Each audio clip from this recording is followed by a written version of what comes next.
নমস্কার, আপনারা দেখছেন ঈশান বাংলা প্রাইম টাইম সংবাদ। সঙ্গে রয়েছে আমি সিদ্ধার্থ। বিস্তারিত সংবাদে যাওয়ার আগে দেখে নেব আজকের প্রাইম টাইম শিরোনাম।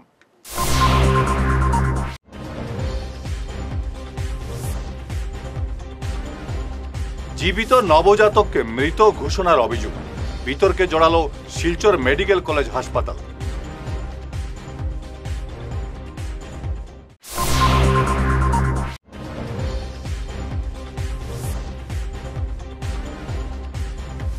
কাছাড়ে পৃথক পৃথক দুর্ঘটনায় দুজনের মৃত্যু, আহত একাধিক।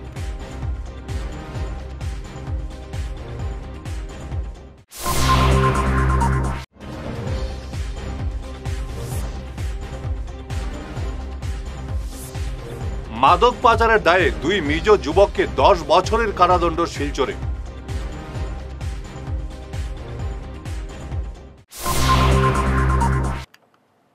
এবারে বিস্তারিত খবর। জীবিত নবজাতককে মৃত ঘোষণা, এমন অভিযোগে বিতর্কে জড়ালো শিলচর মেডিকেল কলেজ হাসপাতাল। ধলাইয়ের পুনিচড়া এলাকার সুরজ রায়ের এক কন্যা জন্ম হয় গত 21 মে। ধলাই প্রাথমিক স্বাস্থ্যকেন্দ্রে জন্মের পর থেকেই নবজাতকের শ্বাসকষ্ট শুরু হলে মেডিকেলে রেফার করা হয়। মেডিকেলে পৌঁছার পর শিশুকে ইঞ্জেকশন দেওয়ার পর তার শারীরিক অবস্থার অবনতি হতে থাকে বলে অভিযোগ।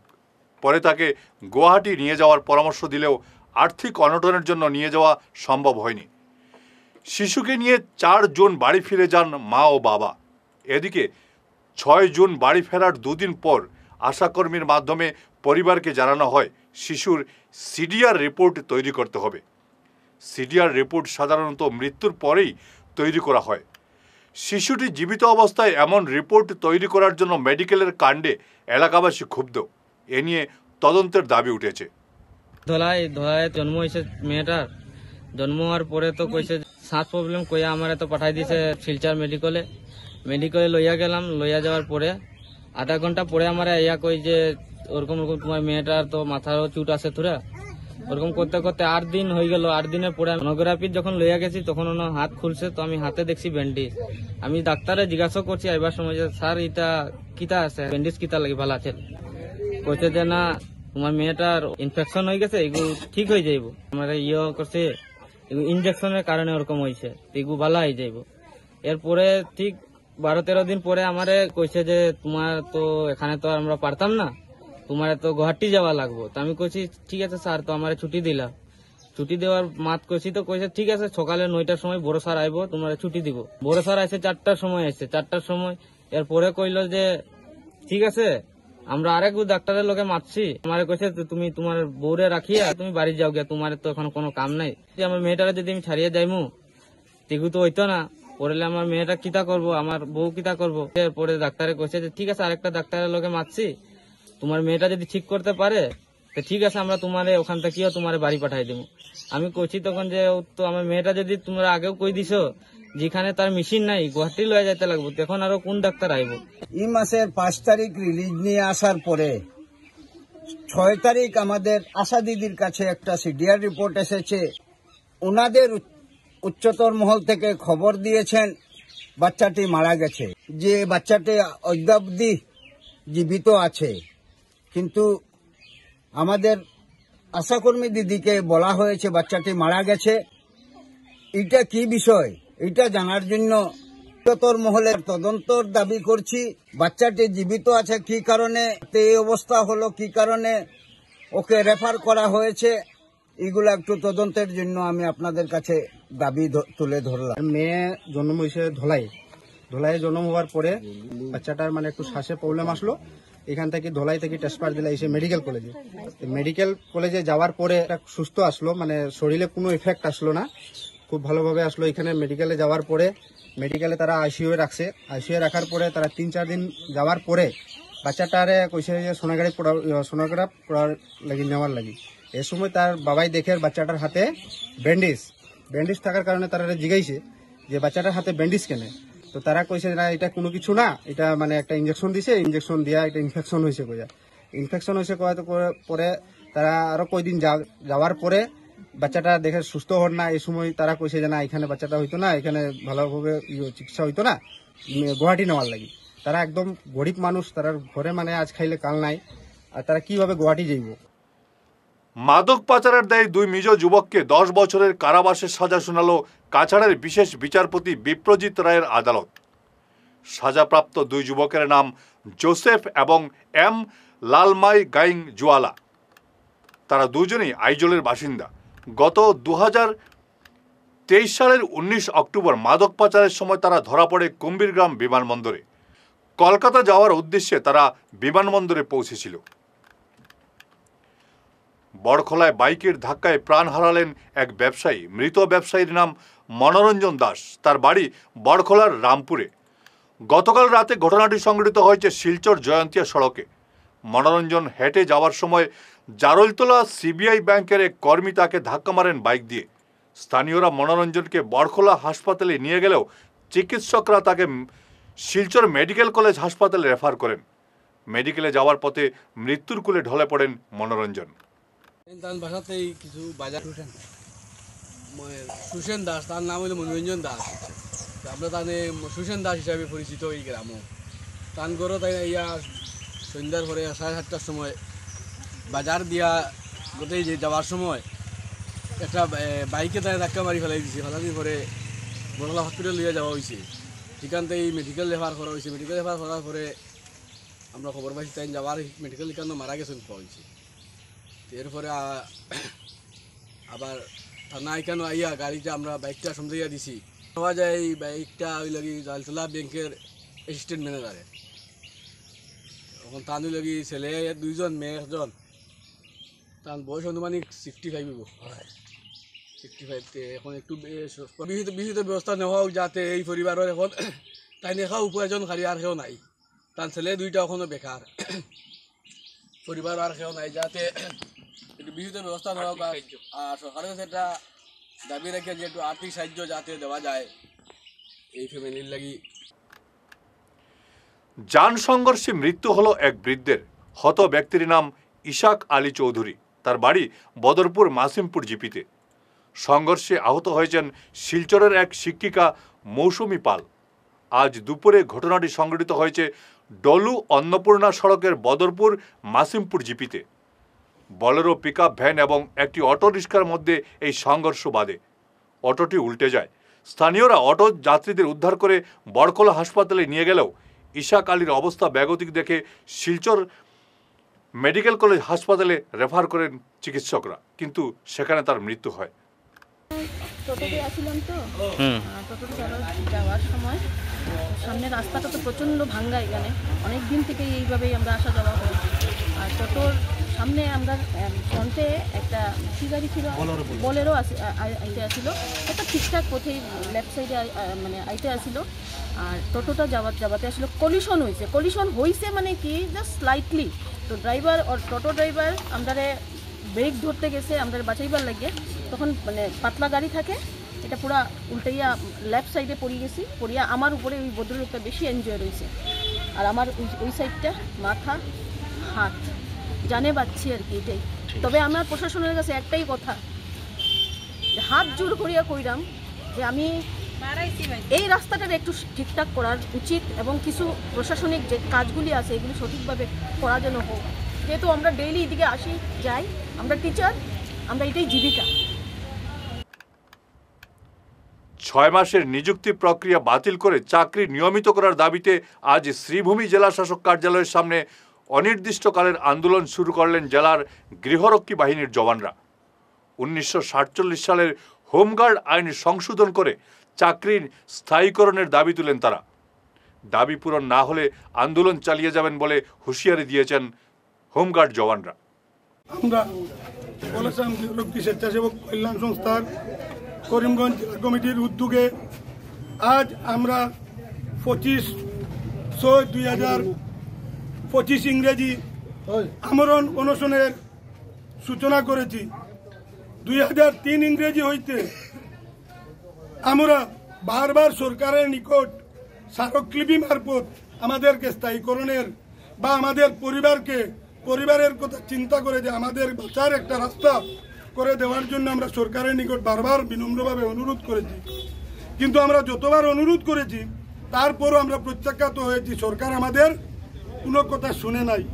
তাই অবশেষে বাধ্য হয়ে আজ আমরা করিমগঞ্জ হইতে, বর্তমান শ্রীভূমি করিমগঞ্জ জেলা হইতে আমরা সমস্ত আসামের 24,696 জন হোমগার্ডের দাবি নিয়ে আমরণ অনশনের সূচনা করেছি।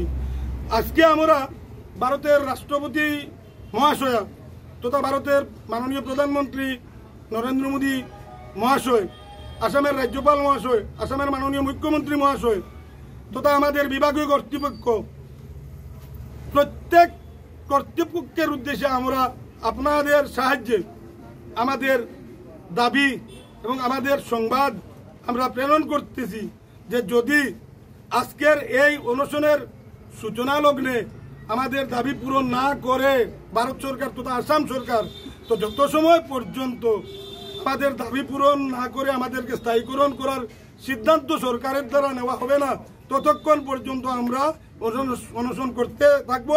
এতে যদি আমরা এখানে টোটাল শহীদ হয়ে যাই এই আমরণস্থলে আমরা উঠব না। এই সিদ্ধান্ত নিয়ে আমরা আমরণ অনশনের সিদ্ধান্ত নিয়েছি।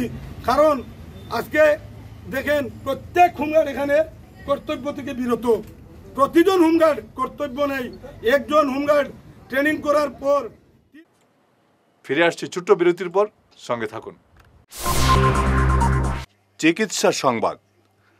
হায়দ্রাবাদের এআইজি হাসপাতাল এবং হায়দ্রাবাদের অ্যাপোলো হাসপাতালে অনেক বছর চিকিৎসার অভিজ্ঞতা সম্পন্ন এবং বর্তমানে চেন্নাই মাঢা মেডিকেল কলেজ এবং রিসার্চ ইনস্টিটিউটে চিকিৎসারত প্রখ্যাত গ্যাস্ট্রো সুপার স্পেশালিস্ট ডাক্তার রাজশ্রী নায়ার আগামী 29 জুন 2025 রোববার সকাল 9টা থেকে শিলচর প্রেমতলার সেন্ট্রাল ব্যাংকের উল্টো দিকে কিওর প্লাস ক্লিনিকে রোগী দেখবেন।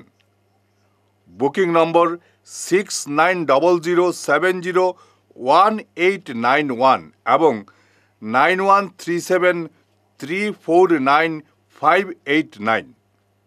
তীর্থ ভ্রমণ ভারত দর্শন শ্রীভূমি আগামী 2/9/2025 তথা 16 ভাদ্র মঙ্গলবার থেকে 15 দিনের ভ্রমণ। কেদারনাথ, বদ্রীনাথ, গঙ্গোত্রী, মোনাগাঁও ইত্যাদি। সঙ্গে থাকবে থাকা ও খাওয়ার বিশেষ সুবিধা। ট্রেনে যাতায়াতের সময়ে খাওয়ার ব্যবস্থা নিজস্ব দায়িত্বে। ইচ্ছুকরা যোগাযোগ করতে পারেন মিলন দাস, ফোন নম্বর 9435275057।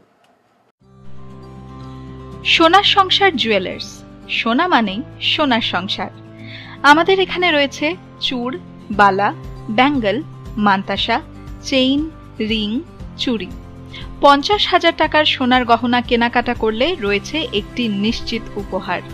5 লক্ষ টাকার ওপরে কেনাকাটা করলে একটি ডায়মন্ড রিং উপহার হিসেবে পাওয়া যাবে উইথ 50% মেকিং অফ, অর্থাৎ মজুরি 50% ছাড় রয়েছে। ইএমআই সিস্টেমে সোনা পাওয়া যাবে। মাসিক কিস্তিতে সোনা কিনতে পাওয়া যাবে। 12 মাসের কিস্তি জমা দিলে 13 মাসের কিস্তি সম্পূর্ণ বিনামূল্যে। পুরনো সোনার বদলে নতুন সোনার গহনা পাওয়া যাবে। এছাড়াও আমাদের মধ্যে রয়েছে ডায়মন্ড রিং, গলার হার, মঙ্গলসূত্র। ন্যূনতম 50,000 টাকার বিয়ের সেট পাওয়া যায়। সব ধরনের আধুনিক গহনা পাওয়া যায়। তাই আর দেরি না করে চলে আসুন আমাদের সোনা সংসার জুয়েলার্স শোরুমে। আমাদের ঠিকানা NN দত্ত রোড, শিলচর 1। যোগাযোগের জন্য ল্যান্ডলাইন নাম্বার 03842260081, আমাদের মোবাইল নম্বর 9395163088 অথবা 9395178117।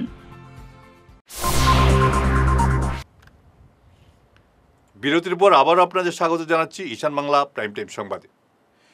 কাটিগড়ার নাজাতপুরে বন্যার ক্ষতিপূরণ থেকে 25টি পরিবার বঞ্চিত হওয়ার অভিযোগ উঠেছে। দায়িত্বপ্রাপ্ত শিক্ষকের বিরুদ্ধে গাফিলতির অভিযোগ করেছেন বঞ্চিতরা। স্থানীয় শিক্ষক সৈফুল রহমানের গাফিলতির জন্য তারা বন্যার ক্ষতিপূরণ থেকে বঞ্চিত হয়েছেন বলে অভিযোগ। শুনুন কি বললেন বঞ্চিতরা। প্রত্যেকে আমরা রিলিফ আইছে, আমরা 42 পরিবার রিলিফ থেকে বাটিয়া অন্য জায়গা তো গেছে, আমরা কেউ প্রতিবাদ করছি না। বাবার খাবার জিনিস সবাই বাটিয়া খাইলে, এখন সরকার তরফ থেকে একটা টাকা পয়সা দেবার কথা শুনি আর আমরা খবর মুখে মুখে বা রিলিফ দিতে সময় সবে শুনছি যে একটা লাল কার্ড দিছে। এই কার্ডটা আমরা 42 পরিবার মাঝে ধরো প্রায় 25 পরিবার আমরা কোনো কার্ড পাইছি না। আর যারা জল ঢুকছে না এরা নিয়ে অন্য এরা গিয়া কার্ডটা পায়। আর আমরা জল ঢুকিয়া আমরা কাছে সবুত আছে, প্রমাণ আছে জল ঢুকছি বলি, আমার কাছে মোবাইলে ভিডিও আছে প্লাস ফটোও আছে। আমার একটা অন্ধ বাচ্চা মেয়ে, আমার 4 বছর, আমি সকালে কোনো সাহায্য পাই না, উল্টা সবসময় চাই না আমার যাতে যাতামাই তুলে রাখতে পারেন ওরকম সিস্টেম করেন আমার এরিয়ার মানুষে। আমি আম মানুষ বুঝি করে ভাত খাই। 42 পরিবার যে 25 পরিবারে তুমি পারো না, আমরা জানিও না, জিজ্ঞাসেন আমরা মারছেন আমরা লাগে ব্যাপারে গিয়া দেন দিছে না আমরা এটা কম আইছে ওরকম করে আমরা 6-9 বুঝ দিলে আমরা আমরা লাগাবাড়ি আমার বুথ প্রেসিডেন্ট। নাম কিটা? অনু দাস। তারা তো করার কথা না, এটা তো আমি মাস্টারদের গিয়া স্কুলে গিয়ে চার্জ করলাম যে স্যার আমি টাকাখানে পাইলাম না, মাস্টারে চাইছিল আমার টাকা দিয়ে লইলি তো। আমি বলছি না আমি টাকা বিকতাম নাই, আমি গরিব মানুষ টাকা বিকতাম নাই। আমি যদি পাই 10 টাকাতে আমার লগে 5 ভাই আছে তারাও হয়তো। কোন মাস্টার? সৈফুদ্দিন। নিজ কাটিগড়া তৃতীয় খণ্ডে জল সরবরাহ প্রকল্পে ব্যাপক অনিয়ম ও অব্যবস্থার অভিযোগ তুলে ক্ষোভে ফুঁসছেন স্থানীয় জনগণ। দীর্ঘদিন থেকে অপরিশোধিত জল সরবরাহের ফলে চরম সংকটে পড়েছেন এলাকার জনগণ। কাটিগড়ার সার্কেল অফিসারের কাছে স্মারকপত্র দিয়ে এমন অভিযোগ করেন স্থানীয়রা। নিজ কাটিগড়া পার্ট 3 ওয়াটার সাপ্লাই স্কিমের বেনিফিশিয়ারিজ আমরা দীর্ঘদিন থেকে জল থেকে বঞ্চিত। দীর্ঘ কয়েক মাস থেকে মাঝে মধ্যে দেওয়া হয়, মাসে গড়ে 3-4 দিন জল পাই, তাও বিশুদ্ধ জল আমরা পাই না। জলের পাইপের মধ্যে দিয়ে এমনও প্রমাণ আছে জির কুচিয়া বলে এগুলোও পাওয়া যায়। যাই হোক, গোটা প্রজেক্টে ফেন্সিংয়ের কোনো ব্যবস্থা নেই। গোটা দিন গরু মহিষ জেনারেল পাবলিক আসা যাওয়া করে ভিতর থেকে রিজার্ভার হাঁটুর উপর পর্যন্ত কয়েক ফুট মাটিয়ে ভর্তি। হ্যাঁ, জল যখন দেওয়া হয় আমরা 25 মিনিট দেওয়া হয়, প্রায় 15 মিনিট আপনার গুলা জল কাদাযুক্ত জল দেওয়া হয়। তো আমরা আজকে সার্কেল অফিসারের মাধ্যমে আমরা ঊর্ধ্বতন কর্তৃপক্ষের কাছে জানাতে চাই যে আপনারা কেন আমাদের এতদিন, যেখানে সরকার বলেছে ঘরে ঘরে জল প্রত্যেকে পাবে, কিন্তু কোথায় সেই সরকারের কমিটমেন্ট? আমরা তো এতদিন এটার প্রমাণ, জ্বলন্ত প্রমাণ আমরা জল থেকে বঞ্চিত। তো আমরা কর্তৃপক্ষের দৃষ্টি আকর্ষণ করছি অতি সত্বর আমাদের এটা সুব্যবস্থা করে দেওয়ার জন্য, নতুবা আদারওয়াইজ আমরা প্রত্যেকজন লোক প্রত্যেক গড় থেকে আমরা বাইর হয়ে আন্দোলন করতে বাধ্য হব। নিজ কাটিগড়া হিলাড়া পেট্রোল পাম্প থেকে মোহনপুর বাজার পর্যন্ত প্রায় 1 কিলোমিটার গ্রামীণ সড়কের অবস্থা বেহাল। বুধবার এ নিয়ে সরব হলেন এলাকার জনগণ। এই রাস্তা দিয়ে ভারী টিপার চলাচলে অবস্থা বেহাল হয়ে পড়েছে বলে স্থানীয়রা অভিযোগ করেছেন। দিন দিন সড়কের অবস্থা আরও বেহাল হয়ে পড়েছে। শীঘ্রই এই সড়ক সংস্কারের দাবি তুলেছেন ভুক্তভোগী জনগণ। আমার নাম আব্দুল্লাহ আব্বাস, খানপুর জিপির 4 নম্বর গ্রুপের মেম্বার। আজকে একত্রিত হয়েছি হিলাড়া পেট্রোল পাম্প থেকে 3 কিলোমিটার মোহনপুর বাজার যে রাস্তাটা, এই রাস্তাটা বিগত দিনও ভারতমালা প্রকল্প হিলাড়া পেট্রোল পাম্পের সামনের মধ্যে নেতাজির ওখানে একটা রাস্তার কাজ চলে। ওই রাস্তাত মানে আমরা এখান থেকে লাল মাটি টানা হয়েছে, বড় বড় গাড়ি দিয়ে টানা হয়েছে। তখন আমরাও তার কাছে অভিযোগ করছিলাম যে আমরা এটা গ্রামের রাস্তা, এই রাস্তার দিকে অত বড় হেভি গাড়ি নিয়ে গেলে আমরা রাস্তার অবস্থা খুবই খারাপ হইব। তখন তারা আমরা কথা দিছিল আমরা যদি রাস্তা খারাপ হয় আমরা এটা মেরামতি করিয়া দিব। তখন বর্ষার সিজন আইছে, আমরা রাস্তার অবস্থা খুবই খারাপ, পটলিয়া যাওয়া তো সম্ভব না, হাঁটিয়ে যাওয়াটাও আমরা পক্ষে সম্ভব না। কয়েকদিন থেকে ভারতমালার দায়িত্বে যারা আসনি কেন তারা লগে যোগাযোগ করছি, তারা বারবার আমরা আশ্বাস দেয় যে আমরা এটা মেরামত করিয়া দিয়ার, আজকে দিমু কালকে দিমু, এইভাবে কথা দিয়া। আজকে আমরা এলাকার মানুষ একত্রিত হইয়া আজকে শেষবারের মতো তার লগে সকালে যোগাযোগ করছি। তারা আমরা আশ্বাস দিচ্ছেন যে আজকের মধ্যে এটা মেরামত করিয়া দিবা। আমরা আশাবাদী আরও 1-2 ঘন্টা আমরা অপেক্ষা করবো। যদি 1-2 ঘন্টার মধ্যে ভারতমালা কর্তৃপক্ষ দায়িত্বশীল যারা আছেন তারা যদি না আইন, তা আমরা এলাকার মানুষ লইয়া বৃহত্তরভাবে গণতান্ত্রিকভাবে আন্দোলন করতে বাধ্য হই। এটার লেন্থ কতটুকু? প্রায় 1 কিলোমিটার জায়গা তারা আয়ত্তে আছে, রাস্তা তো আমরা 7 কিলোমিটার। পিডব্লিউডি ডিপার্টমেন্টও আমরা বৃহত্তরভাবে দাবি রাখিয়া এই পিএমজিওয়াই রোডটা 2007 ইংরেজি কাজ শুরু হয়েছিল, 9 ইংরেজি কমপ্লিট হয়েছে, এরপর থেকে এখন পর্যন্ত কোনো রিপেয়ারিং নাই। আমরা বিভাগীয় কর্তৃপক্ষের সঙ্গে বারবার যোগাযোগ করছি, তারা খালি আশ্বাস দেয়। আজকে আমরা আবারও জোরালোভাবে দাবি রাখিয়া হিলালা পেট্রোল পাম্প টু মোহনপুর বাজারের যে রাস্তা, এই রাস্তাটা অতি সত্তর বিকল্প ব্যবস্থা করার লাগে। শেষ করার আগে ঈশান বাংলা প্রাইম টাইম শিরোনাম আরো একবার।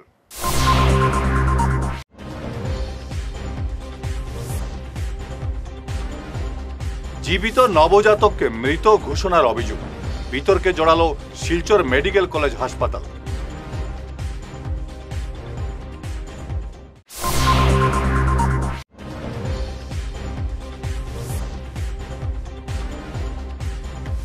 কাছাড়ে পৃথক পৃথক দুর্ঘটনায় 2 জনের মৃত্যু, আহত একাধিক।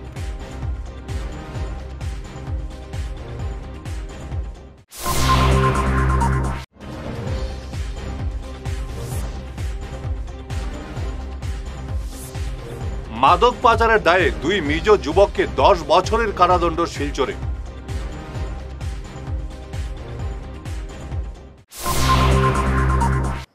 আজকের মতো ঈশান বাংলা প্রাইম টাইম সংবাদ এ পর্যন্তই। নমস্কার।